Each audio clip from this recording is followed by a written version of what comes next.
বন্ধুরা, কেমন আছেন আপনারা সবাই? আমি নেহা আর আপনারা দেখছেন নেহাস লাইফ লেন্স কি সানডে। তো আজ আমার এসে গেছে একটা ছোট্ট পার্সেল, সেটাই আপনাদের সাথে একটু শেয়ার করে নেব।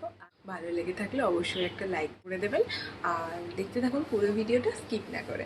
তো এই ছিল সেই প্রোডাক্ট দুটো, যেটার মধ্যে একটা কিন্তু আমি আপনাদের সাথে আগেই শেয়ার করে নিয়েছি আর আজ শেয়ার করে নেব এইটা। তো চলুন। তো পার্সেলটা আনবক্স করার জন্য প্রথমেই আমি বাড়ি থেকে নিয়ে নিয়েছিলাম এরকম একটা ভাঙা ব্লেড, যেটা দিয়ে আমি খুব যত্ন করে সুন্দর করে পার্সেলটা আনবক্স করার চেষ্টা করছিলাম বেশ কিছুক্ষণ ধরে।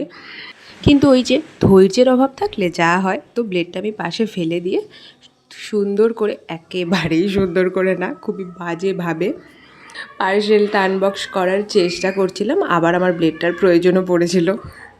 তো যাই হোক, ফাইনালি এই যে দেখুন, এটা ছিল আমার মিশো থেকে অর্ডার করা একটা ভীষণ সুন্দর প্রিন্টেড টি শার্ট, যেটা কিন্তু আগেরটার থেকেও অনেক বেশি সুন্দর ছিল। আপনারা যদি আগের টি শার্টটার রিভিউ না দেখে থাকেন তাহলে ওটাও দেখে নিতে পারেন, ওটাও ছিল অসম্ভব সুন্দর। আর এই যে এটা আমি মাত্র 200-এ মিশো থেকে পেয়ে গেছি, যেটার কোয়ালিটি ছিল অসম্ভব সুন্দর। আর প্রিন্টটা তো আপনারা দেখতেই পাচ্ছেন কতটা সুন্দর এসছে। আমার তো ডেলি ইউজের জন্য এটা অসম্ভব সুন্দর লেগেছে। দেখুন, আপনারাও যারা ডেলি ইউজের জন্য এরকম সুন্দর সুন্দর উইন্টারের টি শার্ট খুঁজছেন, আমি তাদেরকে অবশ্যই বলবো এটা কিন্তু আপনারা ট্রাই করে দেখতে পারেন। তো লিঙ্কের জন্য আমাকে আপনারা কমেন্ট করতে পারেন, আমি সবার সাথে লিঙ্ক শেয়ার করে দেবো। আর আজকের মতো টাটা।